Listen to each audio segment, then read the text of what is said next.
지금부터 바른사회 시민회의가 주최하는 대선 포럼 정책 토론 시리즈 8번째 시리즈로 차기 정부 교육개혁 과제라는 큰 주제를 가지고 토론을 시작하도록 하겠습니다. 아시다시피 지금 30여일이면 또 대통령 선거 결과가 나타나서 차기 정부가 누가 되든 구성이 됩니다. 이제 초미의 과제로 후보들도 다 확정이 됐고, 근데 그 과정에서 아직 당내 경선 과정에서 그런지 교육 정책을 좀 더 구체적으로 아직 발표되지 않고 있는 걸로 보입니다만은 아마 지금부터 본선이 시작되면은 다른 분야와 마찬가지로 교육 분야에서도 각종 정책이 발표되지 않을까 싶습니다. 자, 그런데 우리 교육 문제라고 하면은 저는 직접 교육학을 전공을 하지는 않습니다만 최근에 어느 분이 그럽니다.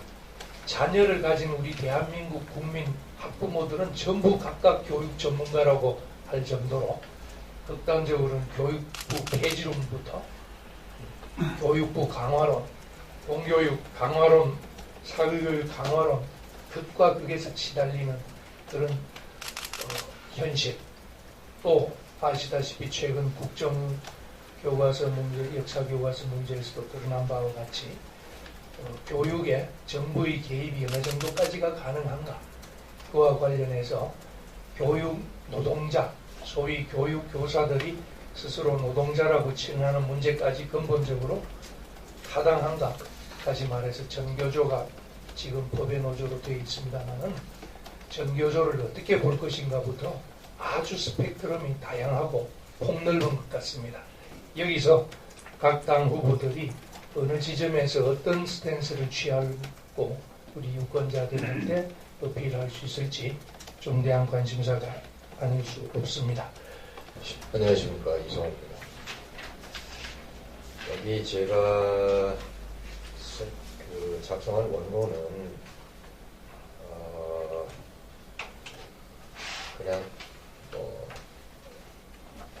참고를 하시라 하는 뜻에서 작성해서 제출한 거고, 저는 지금 25분이라는 시간을 주셨는데 막 제가 그렇게 다 쓸 것 같진 않아요. 소위 우리나라에서 교육감 직선제가 본격화되면서부터 지금까지 교육에 있어서 쟁점화됐던 중요한 주제들을 한번 좀 리뷰를 본다는 그런 의미에서 발제를 해보고자 합니다. 왜냐하면 제 생각에는 아마 불행하게도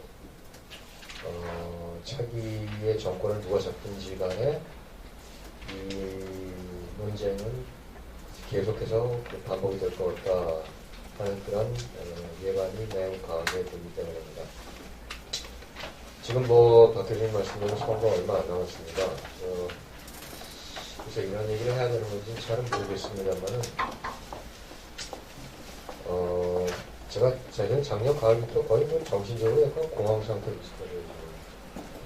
저는 박사모는 아니에요. 그리고 전혀 개인적으로 친구도 없는 친분이 뭐라 일면식도 없는 사이고, 그런데 이게 과연 민주주의인가? 결국은 아마 플라톤이 한 3000 몇백 년 전에 2000 몇백 년 전에 말했던 그리고 아리스토텔레스가 신랄하게 비판했던 머버크러시, 폭도 정치라는 게 이런 것이 아닐까. 그런데 이제 그때는 언론이 그렇게 발달하지 않았었고 언론이 그렇게 힘이 없었는데 지금은 이제 미디어라는 게 아주 잘 조직되고 발달되는 그리고 막강한 그런 어떤 장치까지 하나 생겨가지고 결국 이제 여기까지 왔습니다. 저는 정치에 관심도 별로 없고 정치학자가 아니지만 대개 선진국들을 보면은 만약에 이런 상황이 생긴다고 하면은 항상 대행자가 통상 임기를 마치게 되어 있는 그런 체제를 가지고 있는데 도대체 그 어떻게 보면 유고시에 60일 내 대통령과 정부를 선출하도록 하는 그런 법을 가지고 있더라고요. 그래서 참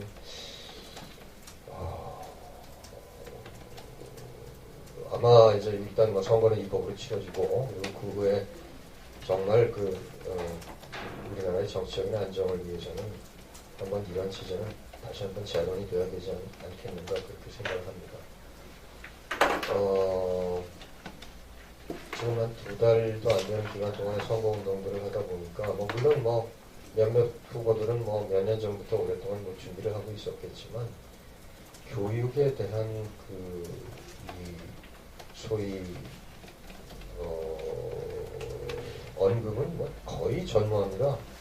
거의 전무하고 언론사들 보면 그냥 천편일률적으로 그냥 지지도만 앵무새처럼 읊어대고 있고 제가 그냥 한 가지 좀 관심을 가지고 들은 거는 어느 후보 진영에서 어느 후보 문재인 진영에서 아마 국립대학교 평균화를 이제 본격적으로 자기들 교육의 어젠다수는 집어넣는데 그것 빼놓고는 특별히 지금 거론되고 있는 것들이 없습니다. 근데 제가 그냥 아까도 말씀드렸습니다만은 틀림없이 이제 교육 분야의 어젠다로서 거론이 될 것이고 더더욱이 차기에 누가 정권을 잡든지 간에 이러한 논쟁이 반복될 것이다 라는 것을 우리가 예측한다는 의미에서 몇 가지 이슈들을 그냥 간략하게 한번 정리해서 소개를 해드리고자 합니다. 첫 번째가 학교 선택권입니다. 학교 선택권. 이미 10수년 전부터 논란의 대상이 되는 그런 주제라고 볼 수 있는데 결국은 자유민주주의 사회에서 아무리 공교육이라고 하더라도 학부모와 학생들이 학교를 선택할 수 있는 권리는 보장되어야 되지 않느냐 하는 그런 주장하고 공교육의 어떤 형평성을 유지하기 위해서 특히 계층 간의 격차가 교육을 통해서 악화되고 재생산되는 그런 현상을 막기 위해서 선택권을 제한해야 된다는 이런 두 가지 주장이 여태까지 계속 충돌해왔고 그리고 앞으로도 계속 충돌할 그런 전망입니다. 옆에 우리 박인환 교수님께서 법을 하시는 분이니까 법 해석에 대해서는 저보다 훨씬 더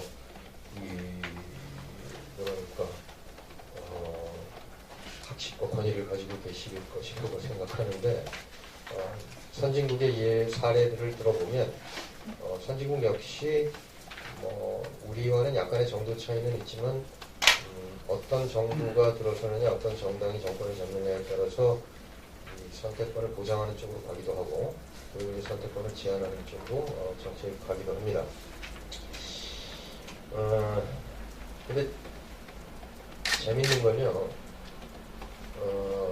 저는 절대로 어떤 진영을 비방하고 싶은 마음은 없는데 제 옆방에 영어교육과 교수인데 40대 후반인데 정치적으로는 이제 진보 혹은 좌파입니다. 저하고 가깝게 지내요. 그게 그렇죠. 인간관계를 꼭 전체를 규정해야 되는 건 아니지 않아야 되는 건 아닐까. 근데 얼마 전에 이제 자기 아이가 과고를 지원을 지금 했다고 그러면서 이제 조희연 교육감을 아주 신랄하게 비판하더라고요. 입시 요강을 도대체 2달 만에 바꿔버리는 그런 얘가 어디 있느냐. 그러면서 과거 같은 그런 영재 교육을 위한 그런 장치를 인정하지 않는 선진국이 어딨냐. 그래서 당신 말이 맞다. 근데 말미에 뭐라고 붙이냐면 그러나 자사고는 좀 문제가 있다. 그래서 참 재밌구나. 참 재밌어요. 진짜. 그러니까 그래서 그게 뭐 자기가 하면 로맨스고 남이 하면 뭐 외도가 되는 건지 전 진짜로 학교 선택권에 대해서 우리가 논의를 할 때 교육을 통해서 우리가 이루고자 하는 목적 무엇인지에 대해서 좀 진지하게 한번 생각을 하고 논의를 했으면 좋겠어요. 그러니까 진영 논리로 싸울 것이 아니고 그 다음에 이제 제가 학력 향상 관리라고 했는데, 이게 이제 아마 기억하시는 분들 계시겠지만은, 이게 이제 김성률 교수가 평가원장 하실 때부터 본격화된 걸로 난 기억을 하는데, 결국 이제 국가가, 초중고등학교 학생들을 대상으로, 학력의 질적 관리를 좀 해야겠다. 다시 말해서, 무슨 시험에 부담을 주겠다는 게 아니라 도대체 이 학생들이 전체적으로 국가 수준에서 볼 때 어느 정도 성취를 하고 있는가를 점검하고 만약에 문제점이 있다면 개선책을 모색을 해야겠다. 이런 취지에서 시작된 겁니다. 그런데 또 이제 이거 난리가 났습니다.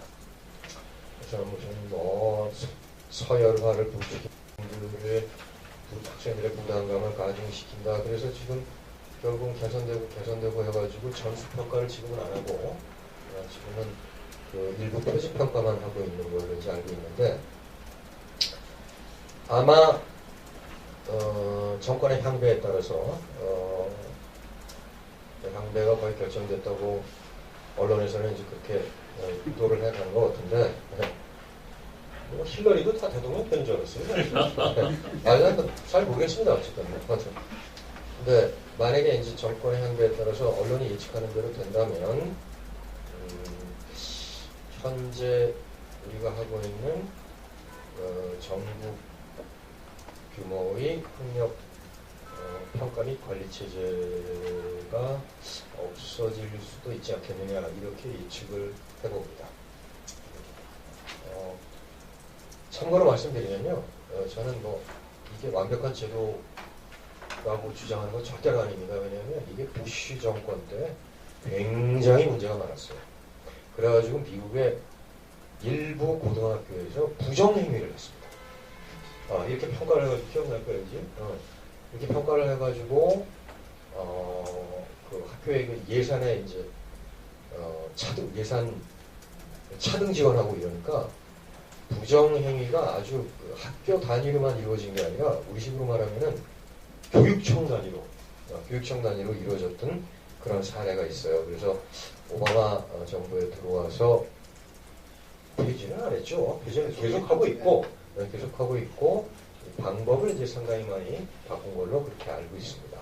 그래서 저는 어느 한쪽이 절대적으로 옳고 어느 한쪽은 틀리고 어느 한쪽은 선이고 어느 한쪽은 악이라고 누구처럼 주장하는 건 아니다. 이 점을 좀 알아주시기 바랍니다.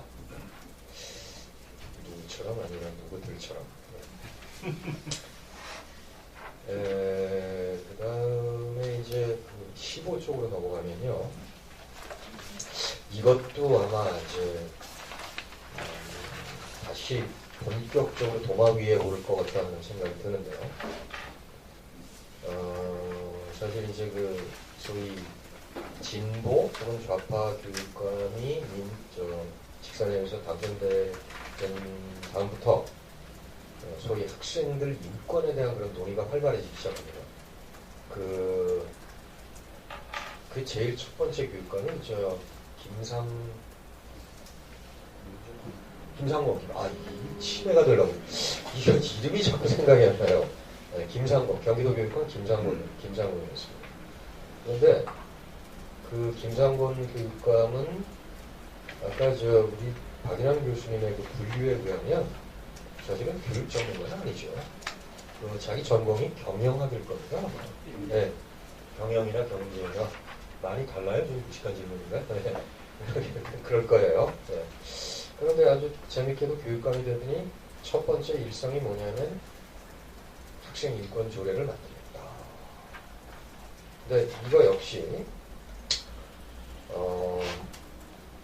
학생의 자유와 권리라고 하는 것은 교육이라는 어떤 특수한 목적을 달성하기 위해서는 특히 학교라는 상황에서는 어느 정도 제한되어야 된다라는 주장이 있고, 그리고 반대로 김상권 전 교육감처럼 학생의 인권이 보장이 되고 자유가 확보가 되는 것이 교육적으로 바람직하다라는 그런 주장이 있습니다. 그래서 그거는 제가 거의 우리나라에서밖에는 본 적이 없는 것 같아요. 네. 무슨 얘기냐면 그 미국의 교사들하고 학부모들한테, 아니 미국뿐만이 아닙니다. 미국, 영국, 독일, 프랑스 교사들이나 학부모들한테 아이들이 그 스마트폰을 가지고 학교를 등교하는 정도가 아니라 교실에 들어간다 그랬더니 학부모건, 학생들이랑은 얘기 안 해봤습니다. 학부모건, 교사건 어떻게 그럴 수가 있느냐? 그러니까 무슨 얘기냐면 어떻게 이렇게 학교가 무책임하냐? 그런 반응이 압도적이에요. 정말로 압도적입니다. 그래서 그런 면에서는 만약에 우리가 앞으로 그 학생의 인권을 더 이렇게 보장해주는 쪽으로 교육 정책을 추진한다면 전 세계에서 상당히 그 선도적인 그런 역할을 하지 않을까 그렇게 생각을 합니다. 근데 여기서도 과연 학교 교육을 통해서 달성하고자 하는 우리의 목적이나 목표가 뭔가를 한번, 그러니까 인권을 신장해주는 쪽이냐 아니면 인권을 제한하는 쪽이냐, 이런 데 초점을 맞출 게 아니라 도대체 교육을 통해서 우리가 이루고자 하는 목적이나 목표가 뭐냐, 이걸 가장 우선적으로 좀 생각을 해야 되지 않나 생각합니다. 그 다음에 이제 교원 역량 제고라고 그랬는데 이게 이제 교원 평가입니다. 교원 평가. 사실 이 교원 평가도 아마 여기 천재영 교수가 저기 있는데, 저 천재영 교수가 아주 힘 있는데 그때 있을 때부터 아마 이제 본격적으로 이제 거론화되고, 그 전에도 이제 계속 여론 조성이 됐었죠. 그래서 도대체 그 현대 사회에서, 그것도 문명 사회에서, 그리고 어느 정도 경제적으로 여유가 있는, 우리나라처럼 경제적으로 여유가 있는 그런 사회에서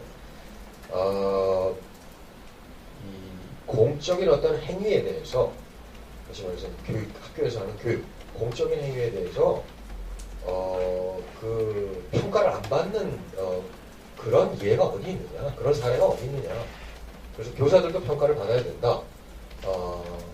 그 사람들을 괴롭히기 위한 목적이 아니고, 과연 그 소위 이제 교육의 수요자라고 하는 학부모나 학생들이 교사들이 제공하는 교육 서비스에 대해서 얼마나 만족하는가라는 것을 점검할 필요가 있다 하는 이런 취지에서 이제 시작된 게 교원 평가입니다. 근데 뭐 다들 아시다시피 교원 단체들, 특히 뭐 전교조에서는 아주 극렬하게 반대를 해왔고 지금도 반대를 하고 있습니다.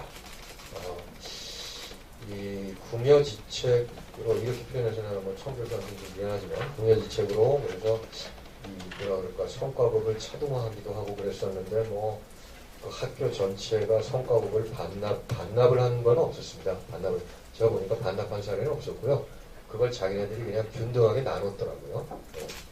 반납을 했더라면 오히려 좀 이렇게 명분이 좀 있는 투쟁같이 보일 수도 있었는데 반납한 사례는 없었습니다. 네. 자, 아마 이것도 상당히 뭐라 그럴까, 본격적으로 다시 논의가 되지 않겠는가, 저는 이렇게 예측을 합니다. 그리고 지금의 언론의 예측대로라면 차기 정부가 들어서서 교원 평가가 유명무실하게 될 그럴 가능성도 상당히 있다. 그런 생각을 해봅니다. 그다음에 이제 마지막으로 제가 이제 그 교육복지, 무상급식은 그냥 예를 든 거고요. 이번 뭐 선거에서 아마 다시 이제 그 교육 소위 말해서 복지에 관한 파퓰리즘이 뭐 다시 이제 고개를 들지 않을까 생각해 보는데, 사실 근데 지금 거의 올 때까지 다 왔거든요. 그러니까 더 이상 이제 뭐를 이제 무슨 뭐까지, 뭐 운동화, 학교에 신고 다니는 운동화를 뭐 아니면 뭐 의복, 글쎄요. 근데 어떤 형태로든지 어쨌든 포퓰리즘은 다시 고개를 들 것 같아요. 제가 볼 때는. 그런데 지금 이제 무상급식을 실시한 지가 이제 꽤 됐죠. 박정수 교수 얼마나 지금 됐습니까? 한 10년은 넘었죠? 뭐 일단 오세훈 시장 뭐 이렇게 11년 한 거니까. 11년 됐습니다. 11년? 네. 그런데 소위 그 진보나 좌파 진영에서조차도 지금은 뭐 글쎄 이게 표가 별로 안 된다 그렇게 생각을 하는 건지 지금은 이쪽에 대해서 뭐 크게 애착은 없는 것 같아요. 애착은 없는 것 같은데 사실은 뭐 정책을 위반하고 집행하는 한가운데 있었던 우리 청 교수나 김성열 교수 같은 분들이 더 잘 아시겠지만 이것 때문에 우리 박정수 교수도 그렇고 이것 때문에 예를 들면 이제 학교에서 뭐 자체적으로 실시하는 교원들 그 연수 프로그램 같은 거, 그다음에 그 학교의 아주 안전 시설이라든지, 그리고 이제 특히 이제 저소득 계층에 대한 그 방과 후 학교 지원 같은 거 이런 것들이 지금 굉장히 많이 삭감이 됐죠. 네. 도대체 그럼 이게 복지냐? 네. 복지냐? 이것도 저는 절대로 복지를 하지 말자 그런 사람 아닙니다. 도대체 21세기를 살아가는 사람들 치고 복지를 하지 말아야 된다고 주장하는 정신 빠진 사람이 어디 있습니까? 복지는 필요합니다. 그런데 어디까지, 어느 정도로, 어느 범위 내에서 어떤 원칙에 의해서 할 것인가, 이게 굉장히 중요하다고 보거든요. 그래서 이런 소위 복지를 앞세운 그런 포퓰리즘에 입각한 그런 어젠다들이 다시 등장할 것이다. 이렇게 예측을 한번 해봅니다. 마지막으로 짧게 제가 뭐 결론 비슷하게 쓴 거 읽고 그냥 끝내겠습니다. 이상에서 본문을 통해서 오늘날 우리 교육계가 정치 이념에 의해서 진영화되기 시작한 후 이제까지 벌어지고 있는 논란의 쟁점을 5가지로 요약해서 정리해봤습니다.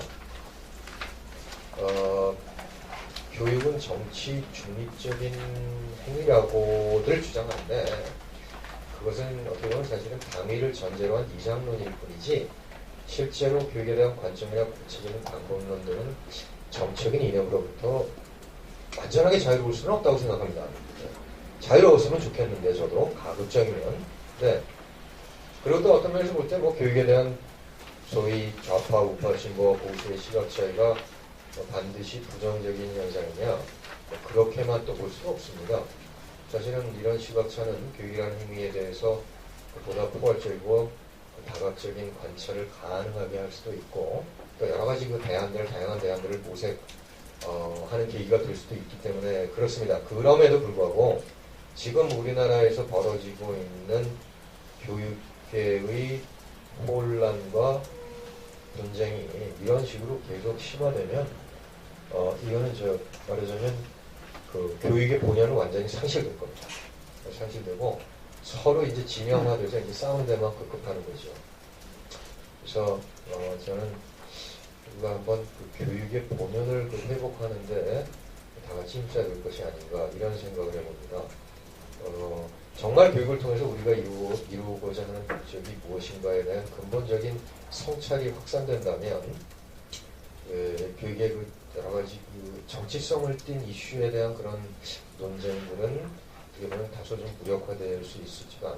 무력화되지 않을까 이렇게 희망을 합니다. 그래서 이를 위해서는 교육자나 교육학자들뿐만이 아니라 학부모들이 저는 적극적으로 동참해야 된다고 생각합니다. 우리가 이런 사람들의 노력을 통해서 교육 정책에 대한 진영 논리 중 무엇이 본이고 무엇이 말인지를 가려야 할 거라고 봅니다. 그래서 이러한 노력을 통해서 교육에 대한 정치인들의 어떤 포퓰리즘을 그리고 진영 논리를 근본적으로 차단할 수 있게 되기를 저는 진심으로 기대하면서 발표 마치겠습니다. 감사합니다. 네, 안녕하세요. 교육국민감시단의 김정욱입니다. 한 5년 가까이 지금 그 NGO 활동 교육 분야에서 하고 있습니다. 현장에서 본 교육 바깥에 있는 사람으로서의 관점에서는 상당히 교육의 미래가 절망적이다. 이런 시각을 갖고 있습니다. 오늘 또 교수님들하고 있다 보니까 제 공무원들하고 얘기하다 보면 공무원들은 그냥 직방을 해가지고 별로 같이 토론회를 안 하려고 하는데 교수님들한테도 제가 좀 쓴소리로는 해야 되겠습니다. 제가 하고 싶은 얘기는 이제 25페이지부터인데 주최 측에서 그 공약을 좀 정리했으면 좋겠다 해서 한번 살펴보는 것도 괜찮겠다 해서 이제 앞페이지에 정리를 했습니다. 그 자유한국당은 공약이 없는데 이게 이제 박근혜 정부 공약입니다. 그래서 박근혜 정부 공약을 일단 보고요. 현재 뭐 홍준표 후보는 교육 공약 발표된 게 없습니다. 그리고 자유한국당 자체가 당에서 뭐 내세우고 있는 게 없어요. 사교육을 좀 억제하겠다는 정도 외에는. 더불어민주당의 공약은 지금 이게 당의 공약입니다. 근데 문재인 후보는 이게 표가 안 될 것 같으니까 이걸 많이 악화시켜가지고 이 중에 이제 한두 개를 이렇게 발표했는데 뭐 대학 입학 보장제나 상생 대학 네트워크 이런 거는 대학 평준화 정책입니다. 근데 이게 한마디로 말씀드리면 밖에 나왔다. 우리 상식적으로 보면 뭔 소리야? 될 법한 걸 해야지 이런 생각을 하는데 저들 내부에서는 대통령도 우리 편, 또 의회도 우리 편, 지방의 교육청도 우리 편. 이제 법만 만들어 되면 뭐 다 가능하다고 이렇게 생각하기 때문에 일반 국민들의 상식으로는 이해될 수 없는 대학 평준화 얘기를 마구 해대고 있습니다. 그런데 아마 이게 선거 때는 이런 얘기를 안 하는 것 같아요. 이게 문재인 씨가 이렇게 살짝 돌려가지고 이런 내용은 얘기를 안 하는데 당에서는 이런 공약을 지금 틀림없이 갖고 있고 서울시 그 조현교육감은 상당한 분량의 자료집으로 발표까지 한 상태에 있습니다. 그 다음에 이제 국민의당은 저희들이 지금 밖에서 볼 때는 국민의당이 어느 분이 저 교육 멘토를 하는지 모르지만 그 방향은 괜찮은 내용을 계속 얘기하고 있어요. 그런데 문제는 사실은 현실성 없는 얘기다. 또 앞에서 우리 이성훈 교수님 하신 내용 100% 공감하고 그렇게 돼야 되겠지만 과연 어느 정부가 그것들을 할 수 있을까라는 데 대해서는 사실은 굉장히 좀 어려울 거라고 이렇게 저희들은 판단하고 있습니다.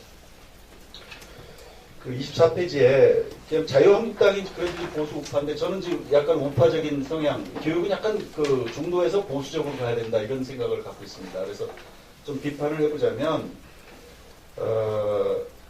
우파적인 교육 시각이 대통령 후보부터 없어요. 그래서 주로 교육 본질적인 공약이 아니고 교육 관련 복지 공약만 잔뜩들 내놓고 있습니다. 그러니까 어찌 보면 정권을 잡은 이 우파 이 대통령들은 교육에 대해서 무식하다. 왜냐하면 경제 안보만 잘하면 된다고 생각해요. 흡표된다고 생각하고 이 우파 대통령들은 교육은 공부를 안 합니다. 경제는 과외 공부도 하더라고요. 대통령 후보들이. 근데 교육은 공부를 안 하고요. 그냥 맡겨요. 소위 교육 마피아라고 하는 그 교수들이 있습니다. 정권이 바뀌어도 항상 교육은 그분들이 주무르죠. 그러면 5년 지나면 아무것도 바뀐 게 없습니다. 이렇게 이성훈 교수님은 약간 빠져있는 분을 저도 했는데 그래서 이런 얘기를 솔직히 아무도 안 해요. 이런 얘기를 솔직히 누가 하는 사람이 없습니다. 저희 NGO들이 이제 할 수밖에 없어요. 근데 NGO들도 이제 학부모 단체 정도밖에 없으니까 이분들 그냥 이슈화된 거 스피커 역할만 하는 분들이라 참 제대로 된 비판을 하지 못하는 그런 중에 있습니다.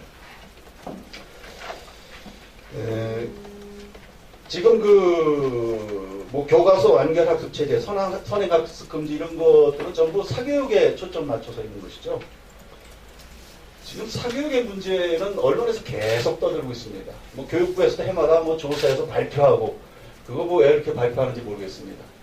많이 그런 내용이 국민들한테 사교육 문제에 대해서 이야기 될수록 좋겠죠, 자기들. 공교육이 문제지 사교육이 문제가 아니거든요. 예. 근데 공교육의 문제점에 대해서는 10번 얘기하면 사교육 문제점 한 번 얘기해야 되는데 공교육 문제점 한 번 얘기하고 사교육 문제점 10번 얘기해서 자신들이 실제 운영하고 책임지는 그 공교육에 대한 면피, 예. 그래서 국민들의 원성이 그쪽으로 안 가게 이런 아주 그 비열한 언론 플레이들을 하고 있어요. 이게 이심전심입니다. 이심전심. 누가 이걸 계획 세워서 이렇게 하라 하는 게 아니고 교육부, 교육청, 뭐 진보교육감 쪽 교육청 똑같아요. 교육부하고. 그 다음에 교육 관련 학자들이나 그동안 대한민국 교육을 움직여왔던 그 기득권 세력들, 교총, 정계도 다 똑같습니다. 실제 내막을 다 들여다보고도 얘기 안 합니다. 뭐가 바뀌어야 된다는 얘기를 안 해요. 안 하고 이게 적당히 정권이 바뀔 때 이슈될 만한 거 이렇게 좀 한두 개 던져줘서 표인데 도움이 되겠다 하면 지나놓고 보면 이제 원점으로 돌아가는 겁니다. 자, 그래서 저는 굉장히 절망적으로 보기 때문에 그 좋은 얘기들이 실현 가능성 다 없다고 생각합니다. 교육부를 어떻게 폐지합니까? 거기 지금 얼마나 많은 그 기득권이 거기에 아주 팽팽하게 판짜기로 해서 나눠먹고 있는데 누구 하나 그걸 동의하지 않을 내용인데 대통령도 그걸 폐지할 수 없다라고 저는 보거든요. 현실성이 없다 이렇게 말씀드리고요. 그러면 제가 이제 바라보는 우리나라 교육의 그 문제점의 핵심은 이렇게 봅니다. 어느 정권이든지 교육을 미시적으로만 접근해요. 다시 말해 교육학적으로만 접근하는 거예요. 대한민국 교육은 교육학적으로 접근해가지고 이제 해결될 수 없는 틀 자체가 잘못된 교육이거든요. 그럼 이것은 경제, 정치, 사회적으로 접근해야 될 부분이 많습니다. 여기 행정학자 되신 분도 와 계신데 아마 궁금하실 거예요. 투입대 산출이 완전히 잘못된 소위 자유민주주의 시장경제 질서에 입각한 대한민국의 교육이 아닌 겁니다. 그래서 완전히 좌파적인 그런 교육 체제를 갖고 체제. 그래서 이거를 안 바꾸고 뭐 교육학적으로 해서 조금 뭘 이렇게 교원 평가제를 한번 해보면 어떠냐 이런 것들이 되질 않습니다. 그래서 다음 정권을 어느 분이 잡으실지 모르지만 저는 교육학자들의 조언을 주로 들을 것이 아니고 그분들의 얘기는 한 20, 30%만 듣고 7, 80%는 우리 같은 사람들 또는 정말 제대로 교육 선택권을 얘기해도 다 방법들이 있으세요. 교육학자들 되신 분들. 근데 그 말을 못해요. 거기서 그런 말을 하면 그분들이 왕따됩니다. 그 세계에서. 저는 그렇게 보고 있어요. 그래서 지금 대통령도 교육에서 공부 좀 하고 여기 후보도 되고 이래야 되겠는데 안 하시거든요. 그런 분들이. 그런 걸 제가 큰 문제점으로 보고요. 그래서 거시적인 접근법이 필요하다. 이렇게 생각을 하고 제가 이렇게 비유적으로 하면 우리나라 대한민국의 학교는 수족관이다. 수족관이 15,000개가 있는 거예요. 전국에. 국가라는 공적 기관에서 주는 똑같은 먹이를 주는 수족관인 거예요. 그럼 거기는 물고기는 주는 거를 받아 먹을 수 있는 의무밖에 없습니다. 그리고 물고기를 수족관에 넣는 학부모는 선택권이 없어요. 뭐 이렇게 학교를 몇 군데 중에 선택하라는 건 지역 선택이지 다 똑같은 학교인데 어느 학교 가면 무슨 상관이 있습니까? 똑같은 학교에 똑같은 교과목에 똑같은 시수에 똑같은 내용을 가리키는데 뭐 A학교, B학교의 그 차이라는 것이 거의 없어요. 선택권을 준다는 것 자체가 의미가 없어요.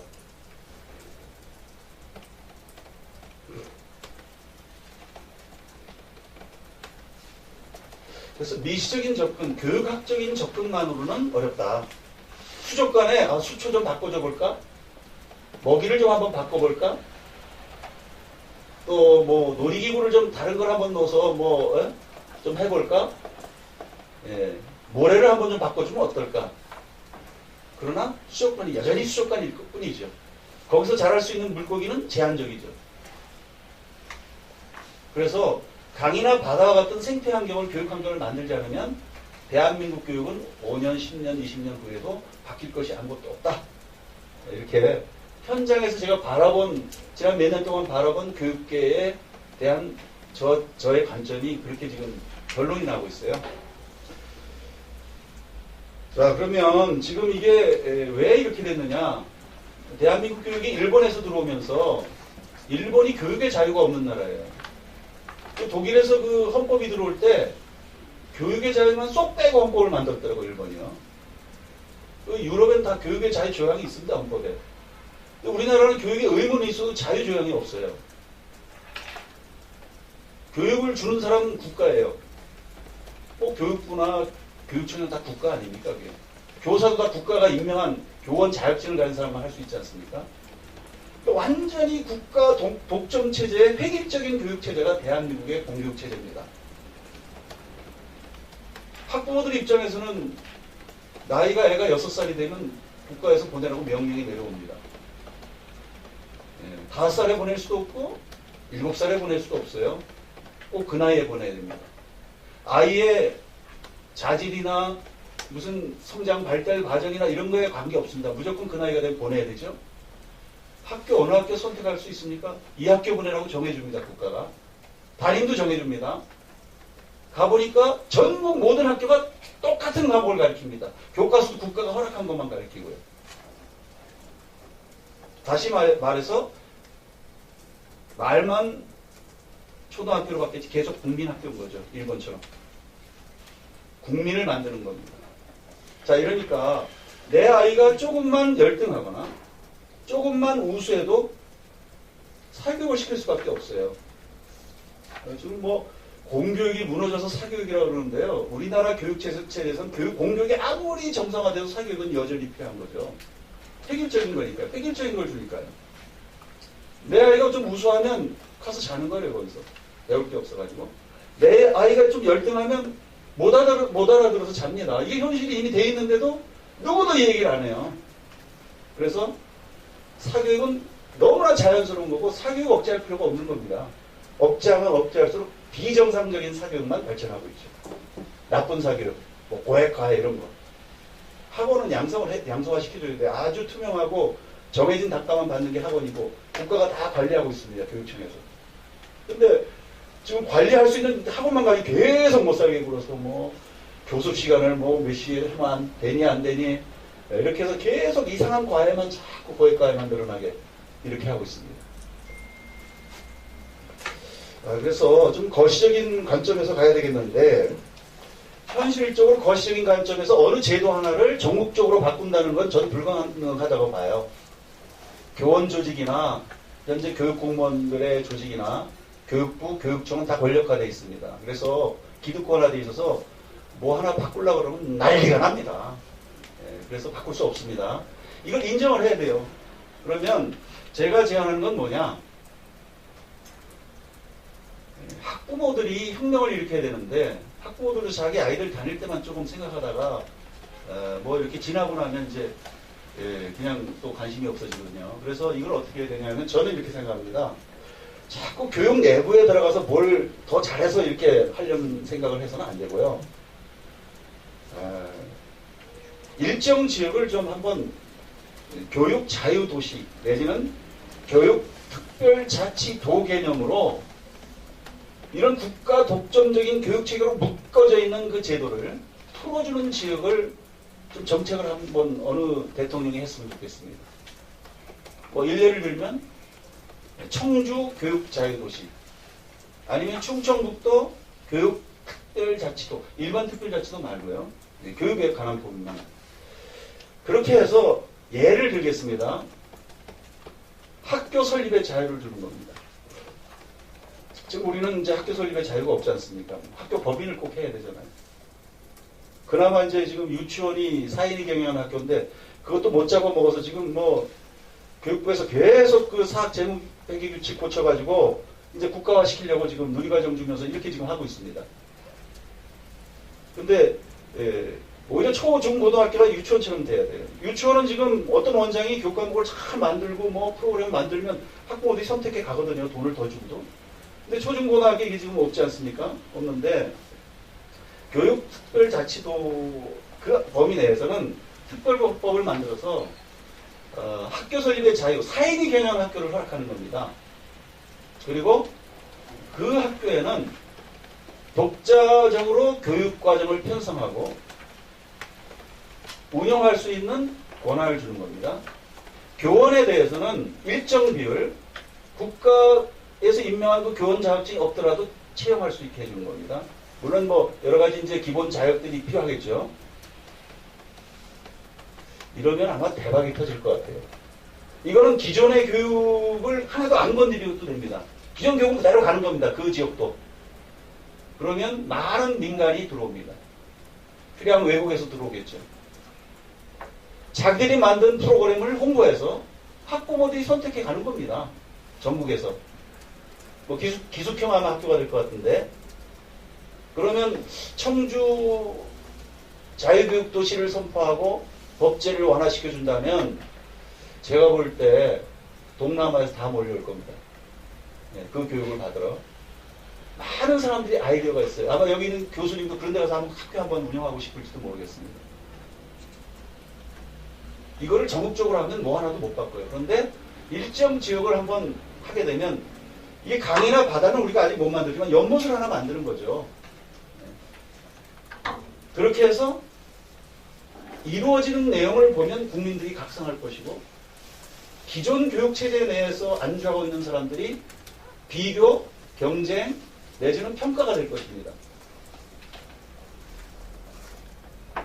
교원도 이제 거기서는 그런 학교에서 채용된 교사는 62세까지 정년이 아니죠. 성과 없으면 학교가 면직도 시키고요. 새로 뽑기도 하고 뭐 계약 완전히 그 자유계획의 원칙이 거기는 적용되는 겁니다. 학교와 교사 사이에도 또 학교와 학부모 학생 사이에도 자유계약의 원칙이 적용되는 거죠. 선발권도 있고 선택권도 있는 것이죠. 교사도 마찬가지입니다. 그런 것들을 한번 제안을 해봅니다. 저는 이게 상당히 가능성이 있다라고 생각해요. 이게 뭐 국가 수도도 세종시로 옮기겠다는 것도 했었는데 이걸 왜 못하겠어요. 그리고 이런 것들이 전국에 있는 학부모들이 느끼고 이게 학교가 원래 이렇게 돼야 되는구나. 여태까지 공교육이 뭐 한 거야 그러면?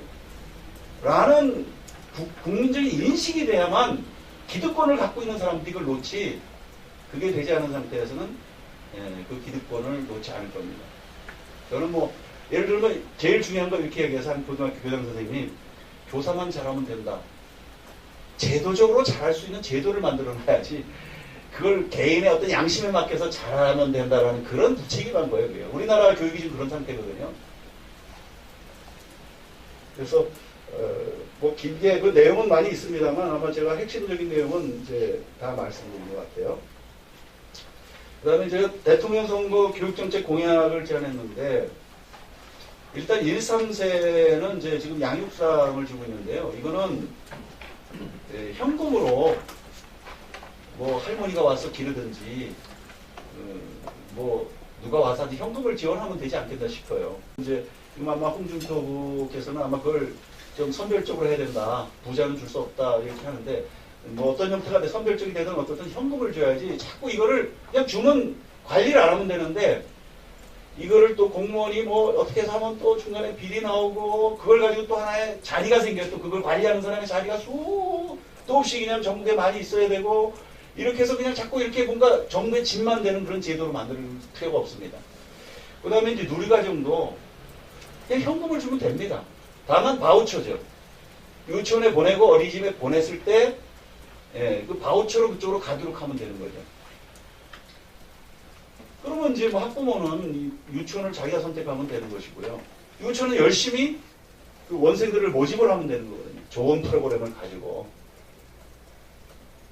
그 내용을 이렇게 제안을 하고요. 그 다음에 사학 재무회계 규칙, 이거 지금 재산권에 대한 전혀 어떤 보호 조항이 없어요. 지금 우리나라 교육은요, 공산주의입니다. 거의 그 재산권에 대한 보호가 없어요. 그래서 이미 뭐 학교 법인화되어 있는 데는 이미 대가 몇 대 넘어가고 아들로 넘어가고 그래서 누가 주인인지도 알 수 없기 때문에 이게 어려울 겁니다. 근데 제가 볼 때 그 유치원 같은 경우는 사립 유치원은 사학 재무회계 규칙을 적용을 안 하고 있다가 지금 2, 3년 전부터 누리과정 나오면서 적용을 해서 엉뚱한 원장들 지금 감옥에 많이 집어넣으려고 그러다 무죄 나오고 지금 그러고 있거든요. 이게 사학 재무회계 규칙만 학교에 적용하던 걸 적용하면 다 횡령인 거예요. 왜? 원장 개인 통장에서 또 뭐 등록금 받는 통장으로 왔다 갔다 해요. 아니, 당연하지 않습니까? 사회인 경영을 하면 뭐 학부모들이 저기 등록금을 좀 안 낼 때도 있어요. 그러면 월급은 줘야 되니까 자기 개인 통장에서 주고 그 다음에 이제 등록금이 들어오면 거기서 개인 통장으로 가지고 가는 게 당연한 거 아니에요. 이게 중고등학교처럼 법인회계와 그 학교회계를 딱 구분해서 학교회계에서 법인회계는 한 푼도 못 가져가게 하는 거하고 다르잖아요. 근데 이건 이제 재무기축이 학교 거만 있어요. 중고등학교 거만. 그 적용을 안 하다가 2, 3년 전부터 이제 뭐 누리과정 한다 해서 교육청에서 감사하고 막 이래서 또 막 고발을 해야 되는 겁니다. 지금 교육청에서. 또 검사가 또 그걸 또 기소를 해요. 판사들은 또 그걸 이제 이렇게 이제 따지니까 이게 아니구나 해가지고 무죄가 꽤 나오고 있는데 이러다 보니까 이익난 걸 가져갈 수도 없고 감가상각비도 아직 인정이 안 되죠. 건물에 대한 거. 투자 30억, 50억씩 해서 건물 주는 거에 대한 그런 내용 보상도 없죠. 설립자에 대한 예우도 없죠. 설립자가 컨설팅 항상 하잖아요. 설립자가 설립해놓고 원장한테 다 맡기나요? 자기가 계속 관리하고 원화 모집에도 신경 쓰고 다 하면 일을 하잖아요. 그럼 일을 하면 설립자도 원장이 아니지만 일정의 컨설팅비를 가져갈 수 있어야 되고 그다음에 그 시설은 나라 시설이니까 누리과정 주더라고 시설비 준 건 아니니까 그 시설 투자에 대한 투자비에 대한 이자라든지 또는 그 시설을 사용하는 비용에 대한 그것을 원비대로 등록금이나 국가 누리과정비에서 가져갈 수 있어야 되지 않습니까? 이거를 사학 재무회계주식이 다 막아놨어요 지금. 그래서 지금 머리 삭발하고 지금 저 교육부하고 싸우고 있습니다. 이게 굉장히 이게 단순히 그 유치원의 그 어떤 이익을 위한 싸움이 아니고 제가 볼 때 이게 우파적인 어떤 교육 제도에서 제가 계속 그런 거에 싸워서 이겨야 된다. 유치원마저 지면 여러분들 초, 중, 고등학교처럼 나중에 내 아들 때 되면 물려줄 것도 없고 다 뺏긴다. 국가에. 이걸 제가 지금 해주고 있어요. 그 다음에 학교 법인인 경우에는 적어도 4대 보험은 사용자 분담금을 학교 회계에서 처리할 수 있어야 됩니다. 이거를 법인이 돈이 있으면 회사야 그 사장이 번 돈에서 사용자 분담금을 내잖아요. 절반을. 아니 등록금 낸 데서 한 푼도 못 가져가게 하면서 그 교사들에 대한 사용자는 법인 이사장이라고 했고 이사장 보고 다 내라 그러니까 그걸 절반에 대한 그 4대 보험을 이런 불합리한 이게 무슨 대한민국의 이 자유 이런 나라의 그 법이지 난 이해가 안 가요. 여기 법 하시는 분도 계신데 이런 법 다 뜯어고쳐야 되는데 이런 걸 인정을 안 해주고 있어. 이거 우리 자유민주주의 대한민국에 맞는 이런 법이 아니거든요. 근데 교육부에서 할 생각이 없어요. 자기들의 권한이니까 꽉 옥죄가지고 나라에서 사립학교 다 움직이고 싶은 거예요. 이런 부분들은 우파의 대통령이 나오면 이것도 풀어야 될 내용들입니다. 그 다음에 유치원은 지금 공립은 한 70만 원씩 듭니다. 평균 계산이. 그러면 한 70만 원씩 들여서 유치원 하나 짓는데 단설 유치원 짓는데 한 80억에서 100억 들여서 짓니다. 그리고 거기에 뭐 원장은 장학관급, 행정실장 또 6급 뭐 이렇게 해서 잔뜩 보내갖고 유치원 단설 하나 하는데 엄청난 돈을 들여드리는데 단설 유치원 하나 세워봐야 100명. 전국에 있는 수십만 명 원화 중에 100명에 100명. 거기에 지금 박근혜 정부가 매년 3천억, 4천억을 쏟아붓습니다. 사실은 누리과정 22만 원까지 올라가고 30만 원 약속은 못 지켰어요. 그러면 뭡니까?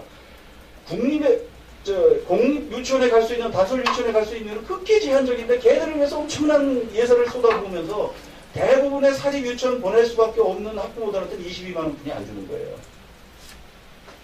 그 지금 학부모들한테 계속 이상한 선전을 하고 있어요, 교육부가. 국공립이 많이 있어요. 여러분들이 공짜로 다닌다 하는데 그거에 앞으로 30년을 만들어도 다 못 다녀요, 우리나라가. 사실은 그거는 자기들 자리 만드는 겁니다. 계속 단설이 늘어나야 교육공무원들 자리가 자꾸 생기잖아요. 뭔가 자기들 권한이 생기고 예산 운영할 수 있고. 사실은 사립유치원 보내는 학부모들하고 형평성 있게 지원을 해야 됩니다. 이것도 30만 원, 40만 원 올려주면서 그걸 지어야지. 이거는 못 올려주면서 그냥 자기들 그 어떤 나와 뭐 제가 그런 편 써서니까 자기들의 어떤 기득권을 유지할 수 있는 그런 쪽은 계속 로드맵을 그렇게 짜가지고 이렇게 하고 있어요. 이거를 대통령도 모르고 교육부는 다 알면서도 아무 말 안 하죠. 그래서 이런 부분들도 병설로 가야 되고요. 특히 차상위 계층이나 저소득층이 이게 한 공립이나 공립은 명분이 그런 학생들이 갈 수 있게 해야만 명분이 드는데 서울시 같은 경우는 차상위 계층이나 이거 이렇게 갈 수 있게 해놨어요. 해놨는데 발표를 한 달 전에 합니다. 그럼 학부모들이 한 달 전에 그거를 서류를 만들려면 한 달 안에 못 만들어요. 홍보를 안 해요. 그래서 지원을 안 해서 우리가 못 본다 이래요. 공립학교 원장, 공립유치원 원장들이. 다 가고 싶어 하지 누가 지원 안 하겠어. 근데 이제 보내려고 이제 해서 그걸 알아보면 그때 차상위 계층 만드는 이 서류 만드는 게 몇 달 걸려요. 못 보냅니다. 이런 불합리한 점들이 있어요. 그래서 공립원장들이 그런 차상위 계층 아이들 잘 안 뽑고 잘 사는 애들 뽑으려고 이런 성향들이 있어요, 지금요. 그래서 실제 통계를 보면 그렇게 돼 있습니다. 한 반에 15명인데 2~3명만 차상위 계층이고 나머지는 다 일반 아이들 다 있네요. 그래서 병설로 해야 되고요. 병설. 초등학교 지금 학생 수 줄고 교실 남는데 병설로 가야 되는데 계속 단설 만들려고 하죠. 병설로 가면 원장 따로 없죠. 행정실장 따로 없지 않습니까? 중학교 자유학기제는 상당히 좋은 제도라고 생각하고요. 특히 저는 중학교도 특성화 중학교가 각 분야에 수도 없이 많이 나와야 된다. 그 말씀드리고요. 학교 급식은 지금 무상급식, 유상급식이 문제가 아니고요. 그럼 돈 있으면 뭐 무상하시고 돈 없으면 유상해야죠. 그리고 뭐 그건 지방자치단체마다 다른 거니까 그건 각 시도에서 뭐 이렇게 할 내용입니다. 근데 식당을 직영으로 해놓은 이게 큰 문제입니다. 이거는 앞으로 몇 년 안에 큰 문제가 생길 거예요.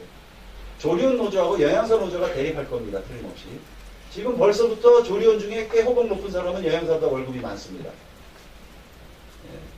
그리고 조리원 노조가 전부 교육청 단위로 묶여가지고 비정규직 노조의 주축 세력이 돼 있습니다. 전국 조리원 노조가. 그래서 아이들한테 이렇게 배식하면서 머리띠 들고 배식하는 학교가 해마다 나오고 있습니다.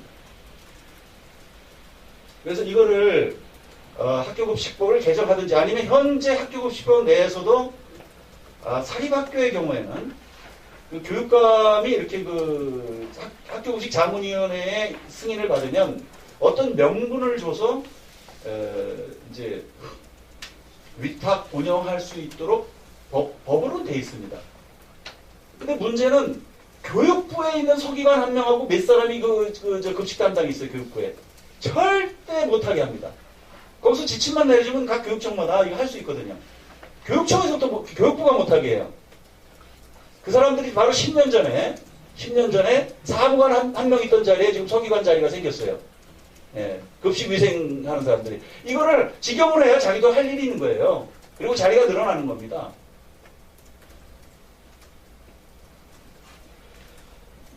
또 자율형 사립고도 지금 자율형이 아니잖아요. 지금 서울 같은 경우는 뭐 추천하고 이게 이제 학생을 마음대로 못 뽑아요. 이런 부분들 우리 우파의 그 대통령이라면 이런 거 전부 풀 수 있는 그런 걸 해야 된다고 보고요. 마이스터고하고 특성화고의 차이는 제가 볼 때는 기숙사가 있느냐 없느냐의 차이입니다. 예. 사실은 특성화고가 돈 있으면 좀 이런 데 국가가 해서 특성화고를 전국적으로 다 기숙형으로 만들어주면 좋겠어요. 학부모들의 부담을 엄청 줄여줄 겁니다. 특히 특성화고에 다니는 학생들 가정 형편이 안 좋은 학생들이 많아요. 네, 그러면 기숙형으로 운영을 하면 토요일에만 집에 가고 좀 이렇게 학교에서 여러 가지 질서도 배우고 이렇게 하면 아마 대한민국 군대 안 가도 뭐 엄청난 여러 가지 질서라든지 사회적인 어떤 안전망이 되는데 큰 그거를 할 것이고 그다음에 학부모들한테도 이건 엄청나게 크게 인기가 있을 수 있는 그리고 학생들에게도 도움이 되는 정책이라고 저는 봐요. 그래서 기숙사를 만들어주면 이제 좋은데 이게 지금 사학 같은 경우에 임의로 할 수 없게 되기 때문에 국가가 다 지금 하게 해놨지 않습니까? 그래서 이런 부분들도 심각하게 좀 하고 그다음에 특성화고 같은 경우에는 지금 교원 자격이 있느냐 없느냐가 이게 62세까지 정년을 해서 이게 하나의 기득권인데요. 이걸 좀 풀어야 됩니다. 일부. 그래서 산학 겸임교사 제도가 있긴 있어요. 근데 학교에서 왕따입니다. 그거 해봐야. 똑같은 어떤 신분보호도 안 해주고 또 여러 가지 계약 조건도 불리하게 해줘요. 그래서 산학 겸임교사 제도를 하지 말고 아니면 그 산학 겸임교사에게 기존 교사들과 똑같은 정도의 대우를 받으면서 일할 수 있게 그렇게 해주시는 게 좋겠다. 그 다음에 아까 이제 사교육은 나쁜 사교육을 억제하고 학원은 사교육 중에 가장 착한 사교육입니다. 근데 이게 교육부에서 그것만 가지고 못 살게 굴어요. 학원은 굉장히 착한 사교육이에요. 사교육 중에. 학원을 억제하면 억제할수록 비정상적인 사교육이 늘어난다는 거 이 말씀 드리고요. 지방교육재정교부금 운영제도 보면 교육부가 주물럭주물럭 하는데 기준이 없어요. 예산 배정에 기준이 없어요. 기준 재정 수혜액을 받는데 기준재정 수요액 자체를 안 받더라고요. 법에는 돼 있는데.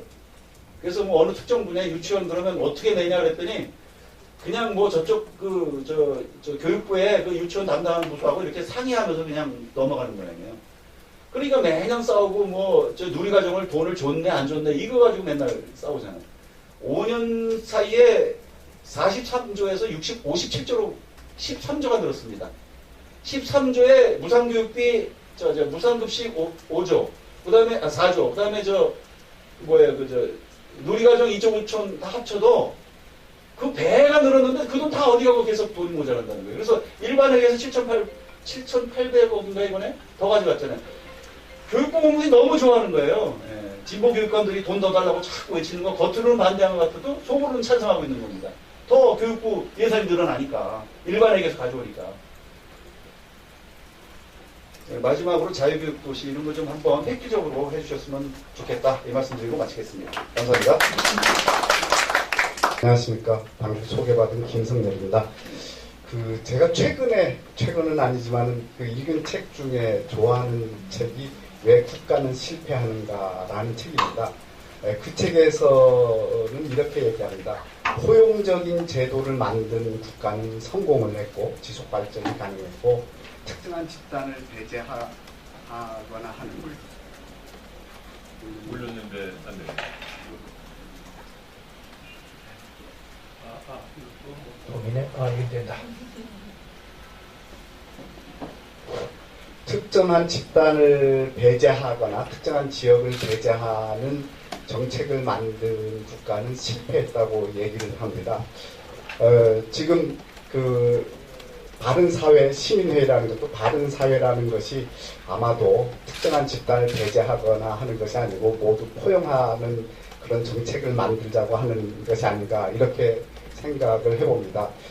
진보와 보수를 가르는 기준은 제가 생각하기에 시장과 국가, 시장을 오른쪽에 놓고 국가를 왼쪽에 놓았을 때 국가의 역할을 중시하느냐, 시장의 기능을 중시하느냐라고 생각을 합니다. 우리가 포용적인 제도를 만든다라는 것은 오른쪽에 있는 시장이 좀 더 왼쪽으로 가고 왼쪽에 있는 국가가 좀 더 오른쪽으로 가게 하는 것이 아닌가라고 봅니다. 그래서 사실은 교육을 놓고 보면은 바로 진보적인 쪽이 있어요. 국가를 중시하는 쪽에서든지 시장을 중시하는 쪽에서든지 어떻게 국가를 중시하는 쪽에서 왼쪽으로 끌어당길까? 그리고 시장을 중시하는 쪽에 오른쪽에 있는 것을 좀 더 왼쪽으로 가게 할까? 이런 생각을 하면서 우리가 정책을 좀 봐야 되지 않을까라고 생각합니다.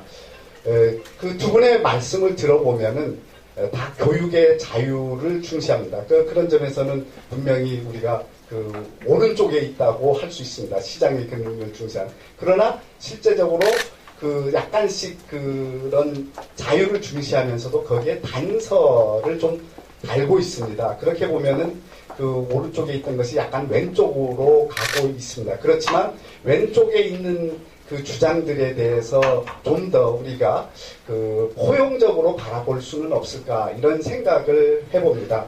그래서 우리 몇 가지 정책들을 보면은 이성호 교수께서 말씀한 학교 선택권이라든지 그리고 교육의 질 관리 그리고 훈육대 자율의 문제, 교원 역량 제고, 무상급식의 문제들이 우리 현실에서 굉장히 중요한 문제인데 이런 것을 볼 때 현실 추상적 수준에서 논의를 하면서 그게 현실 속에서 구체화된 제도로 될 때 어떻게 나타날까라는 것을 생각해 보지 않을 수 없습니다. 사실 학교 선택권의 문제는 이성호 교수도 단서를 달고 있습니다만은 학교 선택의 자유를 줬을 때 선택할 수 없는 사람들을 선택할 수 있도록 도와주는 것 그리고 또 한편으로 선택할 여지가 넓힐 수 있는 정책들이 무엇인가에 대해서 우리가 고민을 해야 될 거라고 생각을 합니다. 김대중 정부나 노무현 정부에서 자율형 그 당시는 자립형 사립고등학교가 나타났고 김대중 정부에서 나타났습니다. 그리고 노무현 정부에서 그 정책을 폐기하지 않고 유지했습니다. 그리고 노무현 정부에서 외국어 고등학교 문제가 굉장히 논란이 컸지만 일단은 차기 정부로 넘긴다라고 그때 결정을 했었습니다.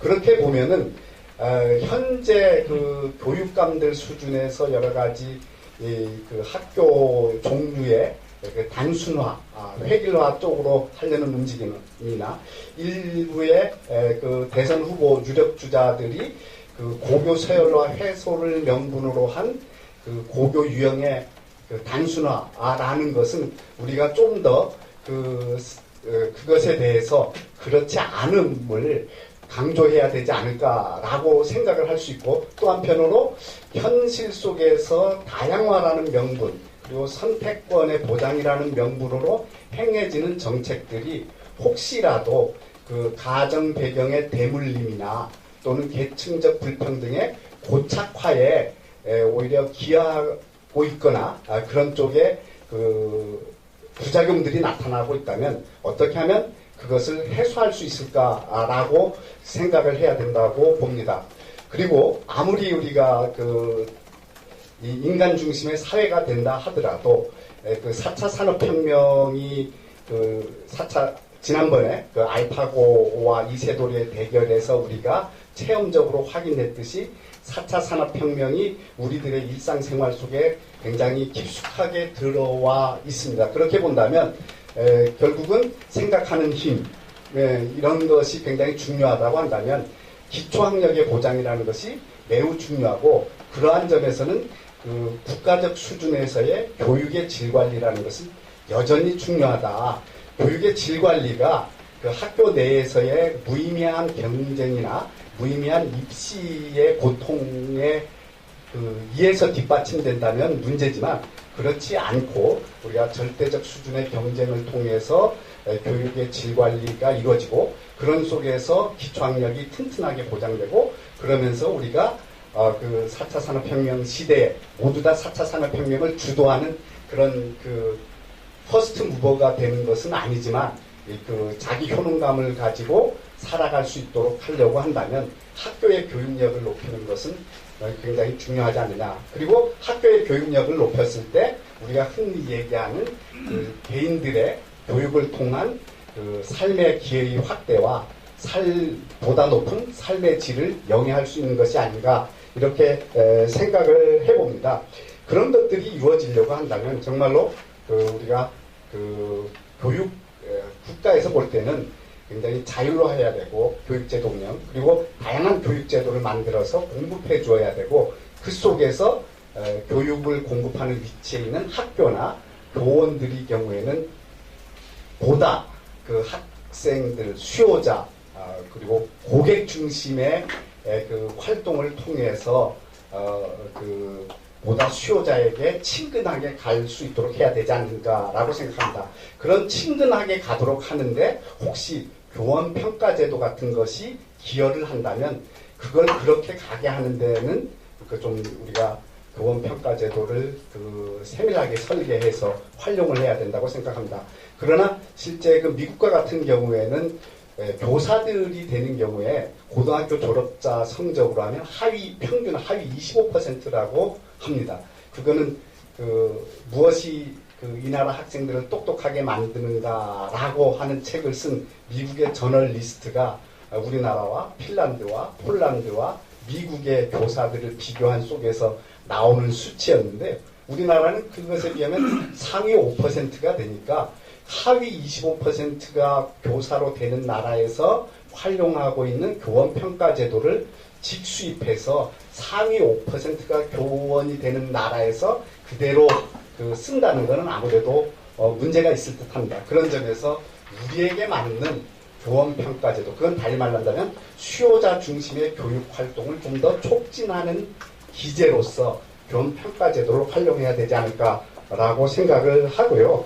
그리고 사실은 미국의 오바마 대통령 같은 경우도 부시 대통령이 만들었던 No Child Left Behind Act라는 것이 현실적으로 문제가 있지만, 여전히 학급 성취 수준이 낮은 학교들을 개선하기 위해서 레이스 투 더 탑이라는 정책, 그리고 턴 어라운드라는 정책을 통해서 성취 수준이 낮은 학교를 개선하기 위한 노력을 지속적으로 하고 있다는 점에서 그런 정책들은 지금 그 학업 성취도 평가를 통해서 학교의 질을 높이기 위한 정책들은 여전히 그 유지될 필요가 있다.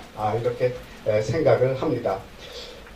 사실 그 무상급식과 관련해서는 제가 사는 경남의 경우 가장 대표적으로 전국적인 이슈를 이끌어냈던 곳인데요. 실제로 그 홍준표 그 도지사가 경상남도를 전국에서 최초로 빚이 없는 그 광역자치단체로 만들었습니다. 여러 가지 방식을 통해서. 그래서 어떤 사람들은 빚도 약간 있어야 좋다 뭐 이렇게 얘기를 하기도 합니다만은 그것에 대해서는 그 약간의 논란이 있지만 빚이 없는 그런 그 도를 만들었고 또 그런 그 과정 속에서 교육청이 실시하는 무상급식에 대해서 완전 보편적 무상급식에 대해서 다른 견해를 표출하고 협상을 통해서 그 이전 수준에 실시하던 무상급식 수준에서 멈추는 걸로 이제 협상이 끝나고 지금 진행되고 있습니다. 그러니까 무상급식을 완전히 하지 않는 것이 아니고 뭐 초등학교는 뭐 예를 들면 어느 수준까지, 중고등학교는 어느 수준까지 한다.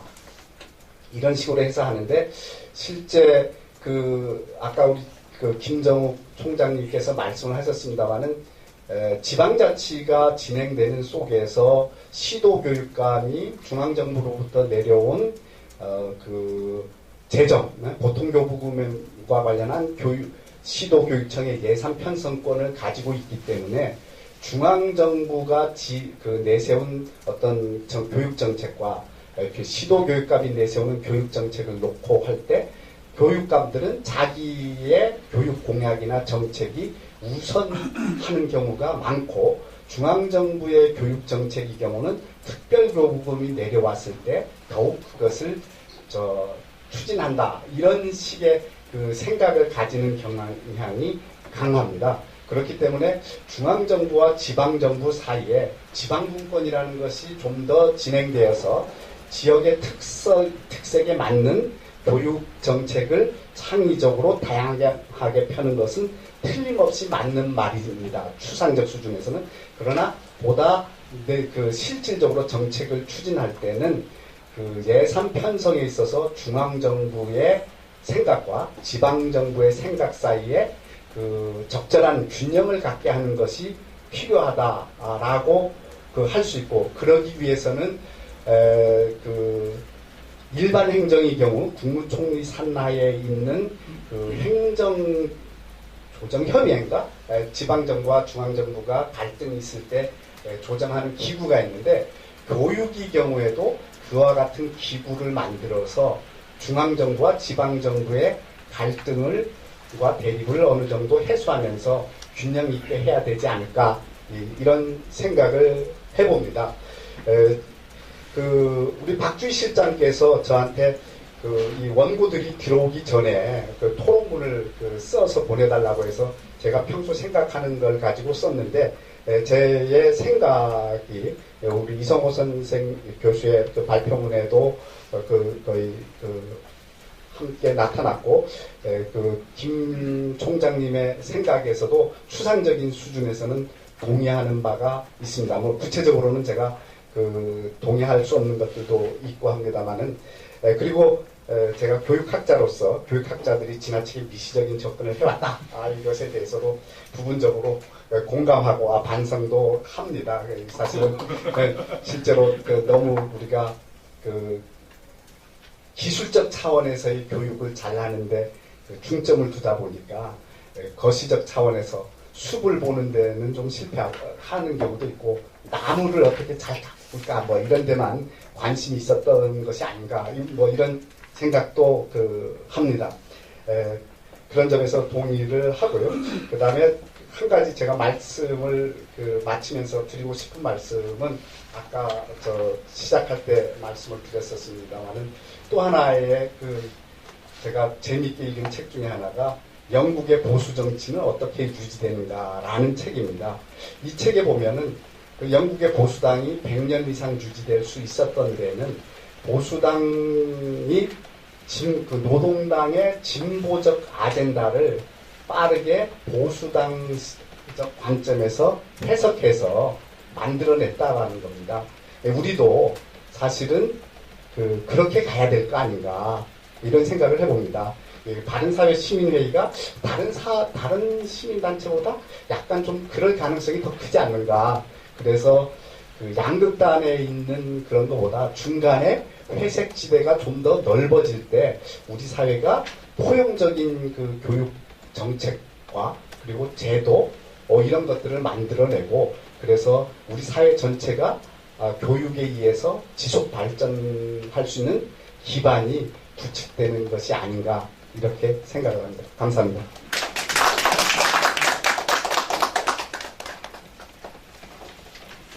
예, 시간 관계상 코멘트는 특별히 안 해도 될 것 같네요. 한 가지만 덧붙인다면 교육계 진보 보수도 좀 융합적으로 나가야 된다. 그런 말씀 정도로 기억할 만한 것 같습니다. 다음에 우리 박정수 교수님께서 토론해 주시죠. 예, 반갑습니다. 이화여대 박정수입니다. 두 분 발제자께서 얘기해 주신 부분에 대해서 이 거시적인 측면에서는 거의 공감을 하고요. 짚을 부분만 짚는 것으로 토론의 역할을 대신할까 싶습니다. 저희가 차기 정부의 교육개혁 과제를 얘기하고 있는데 차기 정부라고 얘기하면 19대 대통령을 얘기를 합니다. 저희가 지금 좌표를 좀 제대로 한번 들여다 봐야 되는데 저희가 건국 이후로 국가주의가 굉장히 이제 네이션 빌딩이 이루어지면서 저희 아까 소위 국민학교 차원에서 만들어진 그 부분에서 우리가 5.31 교육개혁하면서 이 YS 때 신자유주의적인 측면을 받아서 DJ도 그대로 승계를 했고 노무현도 상당히 승계를 한 부분이 있고요. 그런 상태에서 사실은 이제 흐지부지 이명박 박근혜 되면서 이제는 어디로 좌표를 잡아야 될 것이냐라고 얘기할 때 지금 김성열 교수님 얘기하시는 어떠한 포용적인 그러한 어떠한 가치, 그러한 측면에서 이 공동체 자유주의를 얘기하는 그러한 측면에서 우리가 이 좌도 우도 다 아우르면서 그러나 우리의 입장에서 조금 더 국가의 역할과 이 개인들의 어떠한 역할, 민간의 역할 부분을 이 균형 잡는 그러한 노력이 필요하지 않을까. 우리 이성호 교수님께서 이 대통령 후보 나온 사람들이 사실 공약이 이쪽이 별로 없다. 바람직한 것 같아요. 무슨 말이냐 그러면 덜 바꾸겠다는 얘기라고 저는 들려서 그렇다 그러면 또 한번 이 조령모계 하듯이 뭐 조삼모사 하듯이 이렇게 흔들어가지고 학부모들을 힘들게 하고 학생들을 힘들게 하는 이 모르모토로 삼는 것을 좀 최소화할 수 있지 않을까. 그리고 만약에 그렇다고 한다 그러면은 정말 제대로 된 그렇다고 지금 우리 김정욱 총장님도 얘기하셨지만 그러면 지금으로 좋으냐? 결코 만족스럽지 않은 그러한 국가와 민간 간의 역할 간의 배분이기 때문에 이 부분은 조금 더 뭐 리셋 코리아 하는 그런 측면에서 당장 들어오자마자 바바박 해가지고 이런 거 바꾸려고 하지 말고 한 대통령 중간쯤 할 때까지 이 여러 노선에 있는 사람들이 중지를 모아서 정말 할 수 있는 거는 뭐고 이거는 그냥 신화다. 이상적으로는 굉장히 그래 레토릭은 좋은데 해보니까 안 되지 않느냐. 왜냐하면 우리나라기 때문에. 왜 우리나라가 그런가? 우리나라는 조선시대를 거쳤고요. 일제시대를 거쳤습니다. 그리고 저희가 권위주의 정부 시대를 거쳐왔고 이 민주화라고 얘기하지만 제대로 사실 지금 머버크라시를 얘기하시지만 실질적으로 민주주의가 저희가 체화되어 있느냐라고 얘기하면 아직은 학습 과정인 것 같습니다. 교육이라는 부분이 교육만으로 풀 수 있는 개혁의 문제가 아니고 사회개혁이라는 부분에 대해서도 대부분의 선생님들이 공감을 하실 거라고 생각을 하기 때문에 공약이 적은 것은 다행이고 이 바람직한 것은 이제 정부의 역할을 한번 제대로 점검을 해서 이 정부가 뭘 합니까? 규제를 하고요. 그 다음에 직접 선수로 뜁니다. 참여를 하죠. 국립학교 내지는 공립학교를 통해 가지고 그리고 관치 측면에서 교육청과 교육부에서 이 사사건건 관여를 합니다. 그리고 마지막으로 재정 지원을 합니다. 이 세 가지 역할 측면에서 규제가 과연 우리가 얘기하는 질적인 측면에서 제대로 규제할 것은 규제를 하는가? 제대로 규제할 것도 규제를 못하면서 그냥 규제의 네트워크만 가지고 오히려 민간의 자유를 옥죄는 부분들은 어느 부분이 있는지 사실 구술들은 다 나와 있다고 봐요. 굉장히 많은 교육학자들, 교육을 전공을 하지 않지만 저같이 경제학과 행정학을 하는 사람들이 이 교육개혁을 위해서 지금까지 지혜를 모아놓은 부분들이 상당히 축적이 되어 있습니다. 이거를 그냥 요 얘기만 들어가지고 요렇게 바꾸자, 저 얘기만 들어가지고 저렇게 바꾸자고 해가지고는 또 실패하고 또 실패하고 국민들은 또 좌절하고 교육부 폐지하자. 폐지하면 될까요? 제가 생각할 때는 교육부 폐지만 가지고는 되지 않는다. 그거는 굉장히 복잡한 연립방 정식이 같이 풀려야 교육부가 폐지될 수 있지. 세상에 어느 나라에 교육부 없는 나라가 있습니까? 근데 왜 우리나라만 교육부를 폐지해야 될까요? 아마 한쪽의 얘기만 들어가지고 그렇게 후보들이 얘기하시는 거라고 생각이 돼서 저는 조금은 차가운 머리로 가슴은 뜨겁게 가야죠. 저희가 효율성과 형평성이라는 잣대를 가지고 정말 우리 아이들이 낙인 찍히고 하는 그러한 부분들이 단지 이 부모들이 가난하다는 것 때문에 그러한 낙인 찍히고 그러한 부분들, 사교육 측면에서 기회가 적은 그러한 측면들, 수월성 측면만 강조하다 보면 틀림없이 이런 아이들이 피해를 봅니다. 그러나 그것만 또 강조하다 보면 수월성은 어디로 가고 없어요. 자유는 어디 가고 없어지는 거죠. 완전히 모든 게 평준화가 됩니다. 이제 대학까지도 평준화를 하자 그래요. 그러면 이제 우리나라가 과연 R&D라는 그 대학이 교육만 하는 데입니까? 대학은 연구도 하고 이 소위 얘기하는 4.0 시대의 창의를 가지고 이 정말 탑 크러치에 있어서 이 기술을 만들어내야 되는 그러한 부분의 역할도 분명히 존재하는 그러한 인스티튜션인데 그 부분을 가지고 다 평준화를 하려면은 이 부분은 전부 다 미국으로 가고 중국으로 가고 우리나라는 없겠죠. 싱가포르로 가고. 그래도 만족스러운지 그게 아니다고 한다 그러면은 하나하나 짚어서 대학 교육은 좀 이렇게 가야 되고 초중등 교육은 좀 이렇게 가야 되고 영유아 교육은 좀 이렇게 가야 된다. 그 부분에 있어서 분명히 정부가 있고 민간이 있는데 그 부분에 있어서의 역할은 이렇게 가야 되지 않을까라는 부분의 거시적인 가름말을 지금도 열심히 타고 있고 교육개혁위원회가 없었던 적이 없는데 그리고 정말 옆에서 조언하는 사람들이 정말로 많았고 그 조언하는 사람들이 직접 들어가가지고 장관도 하고 수석도 하고 열심히 해봤는데 지금 또 이 모양이에요. 그러면 또 이러한 우리가 어떤 잘못된 그러한 과거를 반복할 건지 그게 아니라고 한다 그러면 저는 좀 백년지 대계로 내세워 봐서 우리가 가치가 이런데 현실은 이렇기 때문에 그것으로 갈 수 있는 방법이 어떤 것이 있는지 하는 부분을 하나하나 좀 따져보는 게 필요하지 않을까라는 그런 생각을 해서 제가 발제문에는 이 대학이라는 것이 뭐길래 자율성이 필요하고 그 다음에 재정 투자 확대가 필요하고 글로벌 표준에 가깝게 가는 것이 필요하고 그러면서도 이 지역사회하고 철저하게 우리가 네트워크가 돼야 되는 그러한 부분의 얘기를 말씀드렸고 초중등 교육에 있어서는 유아와 보육까지 측면에서 정말 이제는 질적인 심화가 양적으로는 이제 전부 다 확대가 되고 오히려 이제 애들이 줄어드는 그런 상태가 오기 때문에 비정형적이고 창의적인 능력을 배양해야 하고 정말로 말 그대로 인성이 강조가 되어야 되는 측면에서는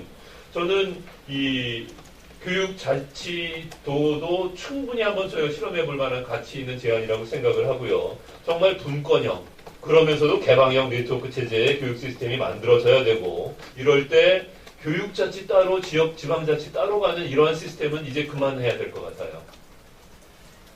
그리고 그러한 측면에서 그리고 지금 저희가 간과하고 있는 부분이 사실은 고령화라는 부분도 저희가 교육에서 어떻게든 끌어안아야 되는 부분입니다. 평생학습 사회라고 하는 부분에 있어서 어떻게 하면 대학이 공유적인 측면에서 자원을 공유해줘서 그리고 이 교육이 좀 더 대학 교육이 특성화가 이루어져서 이 지역 사회의 이 어떤 노령 인구들, 고령 인구들의 또는 중년 인구들의 그러한 재학습 내지는 평생학습의 수요를 어떻게 충족시켜 줄 수 있을 것인지 그 부분에서 국립과 공립과 사립의 어떠한 조화를 우리가 만들어낼지 하는 부분이 필요하다 생각되고 이것을 아우를 수 있는 그런 차원에서 교육개혁위원회는 반드시 이번에 제대로 만들어야 된다라고 생각을 합니다. 지금까지 우파가 들었으면요. 우파 사람들만 교육개혁위원으로 만들어요. 좌파가 들었으면 우파 교육개혁위원들은 아무도 초대를 안 합니다. 그러면 부분적인 얘기만 하고 또 그것이 실험이 돼가지고 실패를 합니다. 그러지 말자. 대통령 임기보다 이 2배의 10년 임기의 교육개혁위원회를 만들자. 거기서 정말로 우리가 이 대한민국의 교육개혁, 보수의 교육개혁이 아니라 진보의 교육개혁이 아니라 이 입시제도 이거 어떻게 바꿔도 다 만족 못합니다. 이 부분을 지금부터 3년 동안은 구슬을 꿰자는 거죠. 그래서 우리가 자유로할 부분은 어떻게 자유로하고 표준화해서 정말 절대평가로 가야 될 것은 어떻고 라는 부분을 근본적인 재설계를 하는 것이 반드시 필요하고 마지막으로 제가 강조하고 싶은 것은 개혁도 과학이다. 그래서 우리가 집행과학을 생각하지 않고 이러한 개혁을 합시다. 절대로 실패를 합니다. 이제는 실패할 만큼 실패를 해서 피곤할 정도가 됐기 때문에 이제는 조금 더 실패를 줄일 수 있는 그런 차선의 길을 찾아낼 수 있는 교육개혁위원회를 제대로 구성하는 것이 급선무가 아닌가 이렇게 생각을 하면서 제 토론을 마치겠습니다. 고맙습니다. 예. 박 교수님 수고하셨습니다. 교육개혁위원회의 위상에 대해서 좀 정리를 해주신 것 같습니다. 마지막으로 우리 성대 황영남 교수님께 마이크를 드리겠습니다. 예, 반갑습니다. 갑자기 성대 교수라니까 올해 3월부터 하긴 했는데 학교 현장에서 제가 30년 동안 있었습니다. 그래서 지금 발표하신 두 분하고 토론해주신 두 분 의견에 저도 총체적으로는 생각이 비슷합니다. 비슷해서 이렇게 비슷한 분들끼리 모여서 같은 이야기를 하는 거니까 또 사기가 올라가기도 합니다. 이게 내 생각만 아니구나.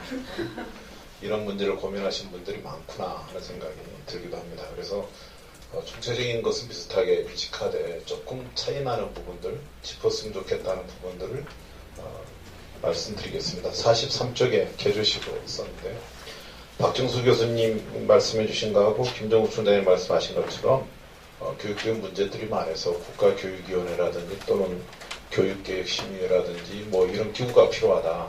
이런 기구가 그럼 할 일이 무엇이냐 했을 때 지속적이고 장기적인 그런 교육정책. 왜냐하면 우리나라 교육정책은 너무 많이 바뀌잖아요. 이게 아마 교육부의 장차관이 바뀌어서도 있지만은 교육부의 과장급들이 바뀌어도 바뀝니다. 그래서 이렇게 바뀌지 않도록 하기 위해서는 교육개혁위원회라든지 국가교육위원회가 필요한 거 아닌가 이런 생각이 듭니다. 그 다음에 또 교육부의 기능이 왜 자꾸 지탄이 되냐면 시도교육감과 너무 많이 충돌하지 않습니까? 시도교육감은 어찌됐든 간에 선출직으로 돼 있는 사람들이어서 임명한 교육부 장관보다 자기들이 더 힘이 세다고 생각하는데 유초중등 교육에 대해서 교육부의 정책과 자꾸 부딪히는 거예요. 그럼 가능하면 유초중등 교육은 시도교육청으로 내려보내고 고등교육이라든지 국민들에 대한 생애교육, 평생교육 쪽을 담당하면 어떨까 싶습니다. 대신에 교육부에서 관장할 일은 17개 시도가 각기 자기 팔 흔드는 교육을 하니까 이게 대한민국 교육이라는 것을 알게 하기 위해서라도 현재는 시도교육감 협의회를 따로 운영하고 있습니다. 시도교육감 협의회를 통제할 수가 없죠, 시도교육감들이. 그래서 국가에서 통제할 수 있도록 교육부에다가 시도교육감 협의회를 관장하는 기능을 주는 게 어떨까 싶기도 합니다. 그래서 교육부에서 국가 수준의 국민교육으로 필요한 그런 최소한의 기준과 교육 목표를 제시해주고 국가의 정체성을 훼손되지 않는 그런 교육을 할 수 있도록 틀도 잡아주고 하는 역할을 교육부에서 해야 되는 거 아닌가. 그런 일을 하는 것이 맞다. 지금은 시도교육감 협의회 너무 자율기구로 해서는 안 되겠다. 제가 알기로는 그것도 예산도 들어가고 있는 기구라고 알고 있거든요. 그 다음에 두 번째 이제 교육시장 개방이라든지 교육 혁신 모델은 국가에서 담당할 일이다. 아까 우리 김정국 총장님 말씀하셨습니다만은 그 교육시장 개방을 우리 국내 민간만이 아니라 외국에도 개방할 필요도 있고 하는데 시도교육청 차원에서는 이걸 추진하기가 어려울 겁니다. 그래서 국가에서 모델을 좀 만들어보고 또 제4차 산업혁명 시대의 교육은 학교 교육은 어떤 방향으로 가야 될 건지 우리가 고민을 많이 해야 될 때 이것도 시도교육청 차원에서 하기 어려운 면이 있을 겁니다. 그러면 이것도 국가에서 연구 지원할 수 있는 그런 일들을 교육부에서 해야 되는 거 아닌가 이런 생각을 합니다. 두 번째, 시도교육청이 요즘에는 너무 권한이 세져서 교육감의 권한이 정말 막대해졌습니다. 그래서 시도교육청 같은 경우에는 무엇을 해야 좋을까 생각하면은 저는 첫째는 교육감 선출 제도를 직선제를 빨리 바꿔야 된다고 생각합니다. 차기 정부에서는 교육감 직선제에 대해서는 한번 정말 심도 있게 논의해야 되는데 그게 쏙 들어갔어요. 왜냐하면은 요즘에 대세를 갖고 있는 진보 정당들이 너무 재미를 많이 봐서 그런데 우리가 보수 정부 또는 보수 정당들이 고민해야 할 부분들은 교육을 너무나 놓치고 있다. 이 부분에 대해서는 난 김정국 총장이라고 생각이 같습니다. 교육을 너무 경시해서 국회에 가면 교육문화체육위원회는 항상 야당이 장악하고 있죠. 그 다음에 교육과 관련해가지고 양성한 그 국민들을 보시면은 의식 여론조사 하신 거 보면 30대, 40대가 가장 왼쪽으로 가 있습니다. 그 이유는 DJ 정부 때 정교조 합법화된 이후에 벌어진 양상입니다. 그리고 20대는 오히려 보수적입니다. 20대가. 이런 거 놓고 보면은 교육이 얼마나 미래 세대 의식에 차지하는 비율이 높은지를 생각하면은 좀 생각을 좀 해줘야 된다. 이런 것들을 고민할 필요가 있다고 생각합니다. 그래서 저는 지방정부와 교육, 지방자치 통합하는 게 어떠냐 하는 박정수 교수님 의견에 전적으로 동감을 합니다. 교육감의 직선제를 빨리 보완해서 지방정부와 연계할 필요가 있다. 그 다음에 또 교육감의 이 권한을 줄이려면 또 하나의 방법은 사립학교 관리체제를 분리하는 겁니다. 어떻게 지방정부의 권한이 어디서 생기냐면요. 지방의회에서 생깁니다. 껐떡하면 조례 제정해가지고 단위학교에 이렇게 압력을 넣거든요. 아시다시피 무슨 친일 인명사전 사라 뭐 이런 것도 다 조례 제정이었습니다. 그러듯이 제가 생각하기에는 사립학교는 그야말로 사학의 위상에 맞도록 관리 시스템을 바뀌어야 됩니다. 우리나라 사학이 40%를 차지한다고 합니다만은 교육청이나 이런 데서의 사립학교를 다루고 있는 그 인원은 10분의 1도 안 됩니다. 부공립과 관련해서. 그리고 이제 사립학교는 덤으로 하고 있는 거예요. 그래서 이거는 빨리 사학의 자율성을 줘버리고 또는 관리 시스템을 교육청에서 떼내가지고 시도지사 쪽으로 가게 한다든지 하면 일본처럼 그렇게 된다면은 아마 교육감의 권한과 행포로부터 좀 벗어날 수 있지 않을까 싶습니다. 또 교육감이 관리해야 시도교육청에서 해야 할 일은 제가 생각하기에는 평생교육은 지금 하고 있습니다만 학교 밖 청소년이 지금 30만 명이 넘습니다. 학교 밖으로 나가면은 그 청소년에 대한 대책이 지금 거의 없어요. 그래서 어디서 하냐면 여성가족부에서 합니다. 여성가족부에서 하는데 이게 이제 교육부하고 연계가 긴밀해져야 되거든요. 교육청하고 연계도. 이런 거에 대해서는 책임감이 별로 교육청에 없습니다. 똑같이 교육이라는 것은 청소년들에 대한 학교 다니지 않는 청소년, 학교 다닐 수 없는 청소년들에 대한 전반적인 대책도 좀 필요하다 싶습니다. 그 다음에 단위학교 문제가 제일 심각한데요. 제가 30년 동안 있으면서 저는 교감은 4년 했고 교장을 10년 했습니다. 그러니까 새 학교를 해보면서 느끼는 건데 자율성이 없는 것은 틀림없습니다. 근데 가장 두려운 건 뭐냐? 감사입니다. 감사. 뭐 말을 안 들을 수 있어요. 얼마든지. 안 들으면 감사가 내려와서 선생님을 볶았습니다. 교장이야 뭐 볶아갈 바에 별거 없습니다. 뭐 주의 경고 처분 받으면 되고. 그런데 선생님들을 일을 못하게 해요. 와서 2주, 나올 때까지 1달, 2달 이렇게 있습니다. 자료 가지고 와라, 뭐 가지고 와라, 면담하면서 겁주가니까 선생님들이 적극적으로 교장과 같이 학교를 변혁하려고 하지 않아요. 교육청과 반대되는 일을, 지침에 어긋난 일을 하려고 하지를 않습니다. 그 현장을 생각을 해보시면은 단위학교 자율성은 정말 법으로 보장해주지 않으시면 힘들다. 이런 생각이 듭니다. 그 다음에 요즘에 학생 수가 많이 줄어가지고 이런 문제가 많습니다. 학교는 도심 같은 경우는 공동화 현상이 자꾸 일어나지요. 이랬을 때 제 생각할 때는 교육 예산도 줄일 겸 지역 간 학교를 통합해서 운영하는 것도 한번 생각해 봐야 되고, 보통 그런 아이디어 많이 나오는데 학교 규모를 줄이면서 어떤 학교는 외국어 중심 학교, 어떤 학교는 과학 중심 학교, 뭐 이런 식으로 바뀌어서 예술 중심 학교 한다면은 지역 간 학교가 잘 되지 않을까 싶은 의견도 나오고, 또 학교 선택권을 그러면 진짜 이게 가능하지 않을까, 그런 이야기도 합니다. 그다음에 학교 경영성과 지표는 반드시 공개할 필요가 있다. 이 부분이 뭔가 조금 퀘션마크가 생기실 텐데, 학업 성취도 평가만이 사실 학교 경영성과는 아닐 겁니다. 근데 학업 성취도 평가를 보시면은 요즘에는 이제 그런 데이터가 나옵니다. 신입생 들어온 학생에 비해서 2년 동안에 걸쳐서 얼마만큼의 시간에 걸쳐서, 우리가 사실 대학 입시 고등학교 같은 경우는 입시 성과를 일반고 뭐 100대 일반고 학교 사교육기관에서 하늘교육하고 뭐 이런 데서 발표하잖아요. 그런 기사를 우리가 열심히 읽은 또 그런 기사를 또 학부모들이 바라는 이유는 그것도 중요한 학교교육 성과거든요. 고등학교에서 입시교육을 잘해주느냐 못하느냐, 이것도 중요한 학교교육 성과입니다. 또 학교 폭력 사태가 얼마나 있느냐, 이건 공개하게 되어 있는데 그것들에 대해서도 하고, 또 학습 부진화가 얼마나 있느냐, 이런 것도 공개하게 되어 있는데, 이거에 대해서는 교육학자들이라든지 교육청에서도 분석된 자료나 데이터를 잘 안 내놔요. 학자들도 설명해서 언론 보도해줘야죠. 그래야 학부모들이 알 수 있어서 선택하는 데 도움이 되리라고 봅니다. 이 학교는 정말 만족스러운가, 또 둘째가 있으면 이 학교 보내고 싶은가, 아니면 친구에게도 이 학교로 하라고 보내고 싶은가 놓고 봤을 때 이런 문제가 있어요.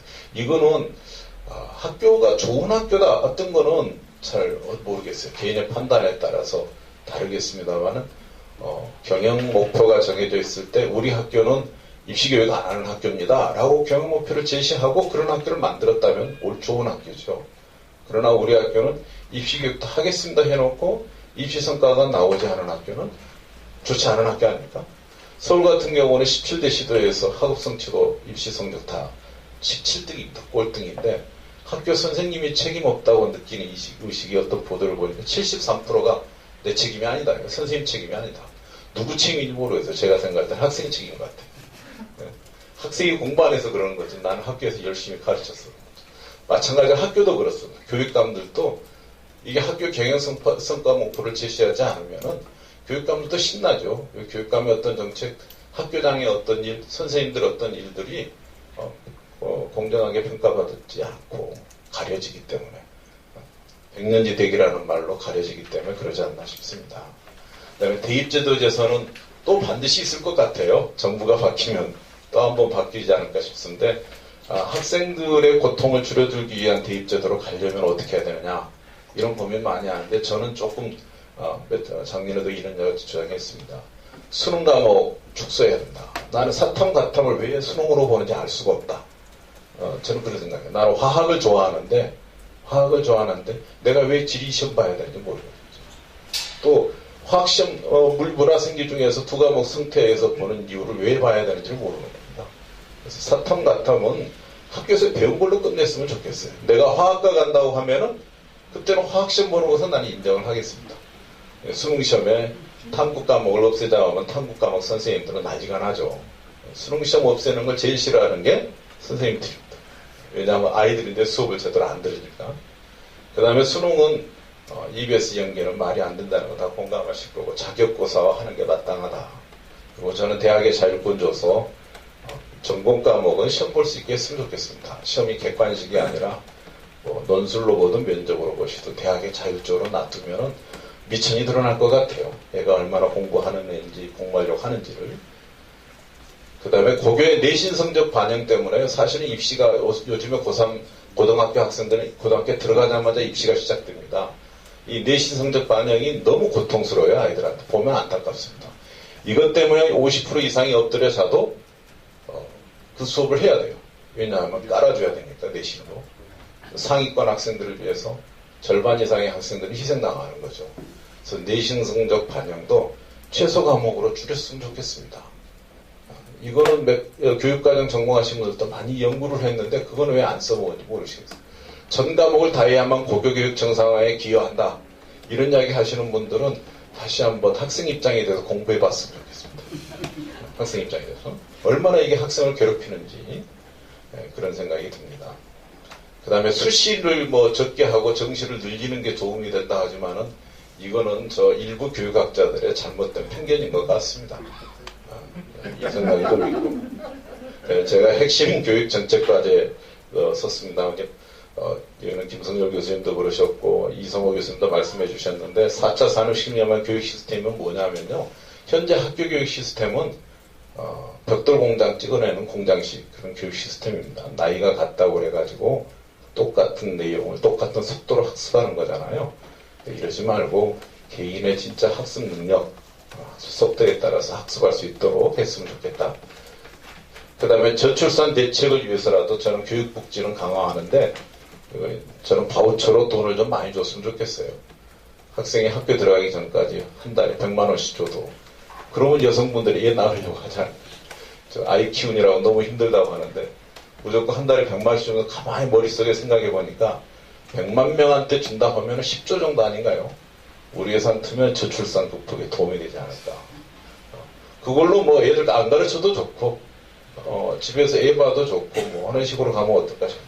가르쳐도 좋고 제 생각입니다. 그 다음에 사교육비 경감 대책은 이건 선생님들은 싫어하시더라고요. 여론조사를 해보니까. 방과 후 학교는 이제 우리나라 정도 수준에서는 100% 무상으로 해야 된다. 늘 주장합니다. 내가 가르친 내용 잘 몰라서 더 배우겠다는한테 돈 받고 더 가르치는 거 아니잖아요. 또 심화학습 하고 싶다는데 돈 받고 심화학습 시키는 거 아닙니다. 세계를 다녀보면은 저개발 국가, 저소득 국가만 돈 받고 가르치고 선진국들은 선생님들이 돈 안 받고 가르치더라고요. 방과 후 수업은 학교 책임제, 교사 책임제로 갔으면 좋겠다 이 생각합니다. 그 다음에 저는 김정우 총장님과 다른 게 교원 자격은 엄정하게 좀 유지했으면 좋겠습니다. 무자격자의 교원 이렇게 할 수 있도록 허용하는 거는 바람직하지 않다. 왜 책임을 지지 못하는 거고 무자격자에 대해서 진입하죠. 예를 든다면은 교장 공모제 해가지고 무자격자를 교장으로 앉히고 나중에 교장 자격증을 남발해서 줍니다. 그러면 어떤 현상이 생겨요? 학교 경영 성과에도 아무도 책임 안 져요. 교장 공모제한 학교 치고요. 편교사에도 된 학교 치고 일반계 고등학교 같은 경우 100대 일반계고 들어가는 아무 데도 없습니다. 지금 더군다나 시도교육감들이 자기 정치적 편향에 따라서 엊그저께 나왔는데 이때문에 10명을 교장으로 뽑으면 8명은 특정 교원단체 출신. 특히 그게 해가 갈수록 더 심해. 노골적으로. 이거 그러니까 교장이 그 전리품처럼 나눠주는 자리가 되는 겁니다. 학생을 위한 교육을 하는 거니까. 그래서 교장 공모제가 지금 악용되고 있는 거예요. 그래서 저는 교장 공모제 좋습니다. 하려면은 자격이 있는 사람으로 대상으로 공모를 했으면 좋겠습니다. 하고 싶으면 교장 자격연수를 받았으면 될 것 같아요. 편교사도 나는 교장 하고 싶다 하면은 교장 자격연수 받아서 가지고 와가지고 응모하면 될 것 같아요. 그런 거 좀 엄격하게 했으면 좋겠고, 이런 면에서 본다면 아까 김정우 총장의 말씀 교육특구 같은 경우도 다소 좀 문제점이 있을 수 있습니다. 지금도 서울시에 보면 각 지방구에 있지 않습니까? 자치구에 교육특구만 내세우고 있어요. 예산 투입 많이 하고 있습니다. 왜 문제가 있냐면 다른 이건 상품과 달리 교육은 시간이 지나면 만회할 수가 없습니다. 어떤 사람이 잘못된 학교, 잘못된 교육과정을 해서 학생이 그 가서 1년이고 3년이고 배웠는데 알고 보니까 잘못된 방향. 어떻게 되돌리죠? 세탁기야 버리면 되지만 이게 교육은 이게 책임 문제가 굉장히 중요해서 그 질을 담보할 수 있어야 된다. 그 질을 담보할 수 있으려면 이런 자격관리라든지 또는 학교 경영할 수 있는 능력관리라든지 이런 게 될 수 있어야 된다. 이런 면을 좀 보완할 필요가 있다. 이런 생각을 합니다. 이상으로 마치겠습니다.